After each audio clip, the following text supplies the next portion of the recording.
Hola, bienvenidos a Esquina Literaria, soy Yolanda Miranda y les estoy compartiendo la lectura de este libro, Los Rockefeller. Estamos ya en la tercera parte y vamos a continuar. Nelson mostraba de niño una energía inagotable. A su madre le encantaba, pero el padre no acababa de encajarlo. Si en secreto admiraba las ocurrencias de su hijo y le envidiaba por la deferencia que hacia él mostraba la madre, la tendencia de Junior era doblegar al niño y hacerle que se aviniera a sus propios criterios de responsabilidad. Era un conflicto profundo y casi irresoluble, que afectaba una gama de hábitos muy amplia. Se había producido una crisis increíble por el hecho de que Nelson fuese zurdo, pues Junior lo consideraba un mal hábito que había que corregir, y en las comidas le ataba una goma en la muñeca con un cordel, del que tiraba cuando el niño pretendía coger algo con la mano izquierda. Había quien interpretaba aquellos tirones como un símbolo de lo que Junior pretendía de los hijos, pero la realidad demostraría que aquella pugna latente durante muchos años entre el primogénito y el expansivo segundo, JDR3, no se doblegaría. Nelson advirtió desde el principio que estaba marcado por algo especial. Le habían puesto el nombre de su abuelo materno, Nelson Aldrich, de quien no recordaba más que las historias que contaba su madre sobre sus proezas políticas de senador, y además consideraba todavía más portentoso haber nacido el día en que cumplía años. John D. Rockefeller Sr.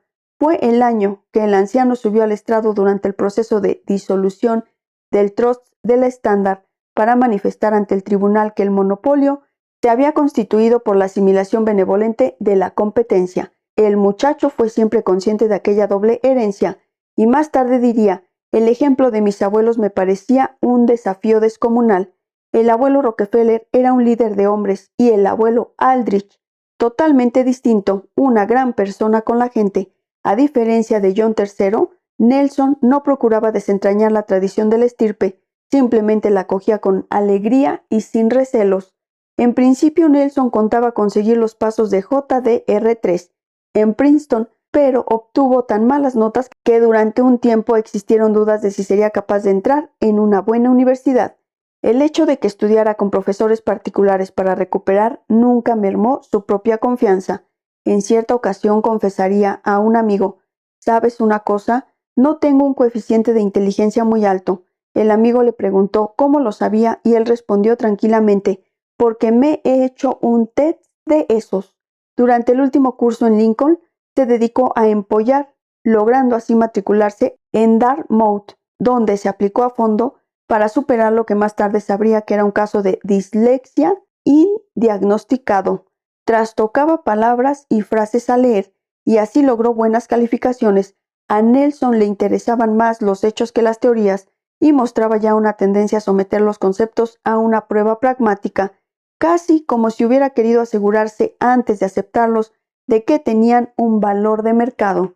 Sus compañeros de clase le recuerdan como un alumno que vestía jerseys holgados y pantalones de pana, un muchacho de pelo rizado y sonrisa fugaz, al que se le estrechaban los ojos y se le producía un temblor en la parte inferior de su rostro cuadrado. Era varios centímetros más bajo que JDR3, pero muy robusto, y ya en el primer curso desempeñó un papel bastante activo en la reyerta anual entre novatos y veteranos, de la cual salió con un ojo morado. Era la clase de joven a quien habrían apodado Rocky, aunque su apellido no hubiera sido Rockefeller. Pero en su caso era inevitable. Algunos de sus compañeros en Dartmouth le miraban con animosidad, alegando que bajo su aparente campechanía se ocultaba lo que el doctor Johnson denominaba la fácil arrogancia de los ricos. Pero él se ganaba a casi todos con su actitud desenfadada y su físico arrollador, y en el tercer curso fue elegido presidente de la clase, si bien no consiguió hacerse con la presidencia del centro en las dos ocasiones en que lo intentó. Nelson era paradójico. De todos los hermanos era el que más cedía a sus impulsos y deseos y a quien menos afectaba el sentimiento de culpabilidad por ser un Rockefeller o por tener dinero, pero su libertad no le abocaba a actuar por su cuenta. Al contrario, siempre estaba dispuesto a defender a su familia. Cuando llegó el momento de elegir tema para la tesis del último curso de economía, optó por una exposición apologética del monopolio de la estándar del abuelo. Al anciano le complació el proyecto, pero no quiso conceder al nieto una entrevista. Para él aquello era agua pasada y en realidad nunca había estado de acuerdo con la obcecación por convertir en empresa heroica algo que por naturaleza propia había sido un simple negocio. A Junior, por el contrario, le agradó el interés de Nelson por considerarlo como una reivindicación de su propia labor misionera de lealtad hacia la familia. Cuando Nelson le explicó la opinión de su profesor de historia sobre la fundación del Estándar, Junior contestó que era una visión tergiversada y errónea, y arregló las cosas para que W.O. Inglis explicara a la clase la verdad. Para ayudar a la tesis envió a su hijo el manuscrito inédito sobre Senior, encargado por Ivy Lee a Inglis. A partir de una serie de conversaciones con el anciano, Nelson no sentía curiosidad por las críticas de Tarbell y otros escritores sensacionalistas, pero sí devoró con avidez el manuscrito de Inglis y acabada su lectura escribió a su padre: «No recuerdo haber leído nada que me haya interesado tanto. Por primera vez me doy cuenta de lo poco que conocía al abuelo. Me he hecho una idea del poderío y grandeza de su vida». Fue un momento curioso en la saga de los Rockefeller. La visión del poder que había abrumado espiritualmente a Junior despertaba apetitos en su hijo. En vez de ser algo para olvidar, se convertía en un hito. Conforme transcurrían los años, la coincidencia de su fecha de nacimiento con la del abuelo cobraba mayor sentido para Nelson. En su último año en Dartmouth, escribió a sus padres: «Es curioso pensar que hoy el abuelo cumple 90 años y yo 21.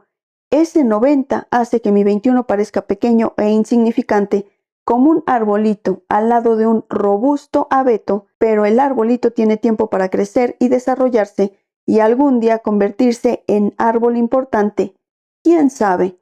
No estaba mal el símil, pero como sabían sus padres, Nelson no era de los que se conforman con crecer lento o inseguro. Cuando vio que a su hermano en la oficina paterna le asignaban simples tareas de empleado privilegiado, empezó a reflexionar sobre el futuro que le esperaba.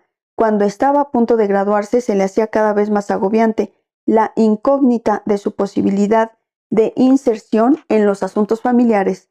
En una carta que escribió a sus padres poco antes de acabar los estudios, lo dejaba traslucir: ir escalando puestos en una empresa hecha por otro, desplazando a unos y a otros de sus cargos, haciendo transformaciones insustanciales aquí y allá. Quizás a los 60 años, alcanzar la cumbre para conservar el mando efectivo unos años, no corresponde a mi concepto de vivir auténticamente la vida.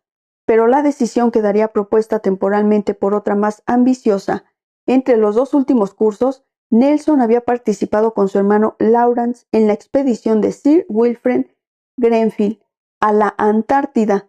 A su regreso, sus cuitas sobre el porvenir se vieron acrecentadas por la ofuscación mental que le causaba Mary Todhunter Clark, una chica que había conocido años atrás en Seal Harbor y con la que salía desde entonces.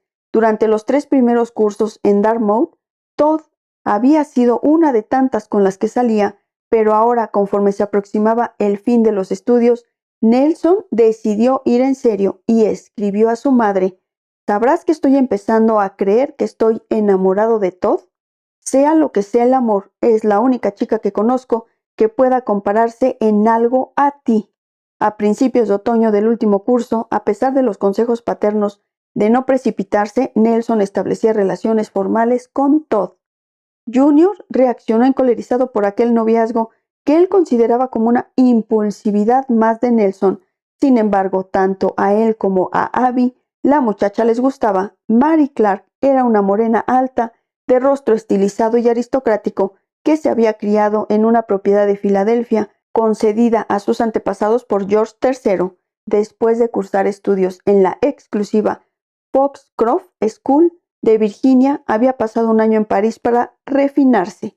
Era una mujer inteligente, con sentido del humor, y se sentía tan a sus anchas vestida de amazona como en traje de noche. Sus modales eran impecables y poseía un aquilatado sentido de la dignidad que con el tiempo llegaría a transformarse en una actitud casi regia, al tener que sufrir los escándalos extramatrimoniales de su marido y su decisión de divorciarse. Espero que les haya gustado la lectura del día de hoy de este libro, Los Rockefeller. Los espero en el próximo video para continuar con esta y otras lecturas Muchas gracias por escucharme.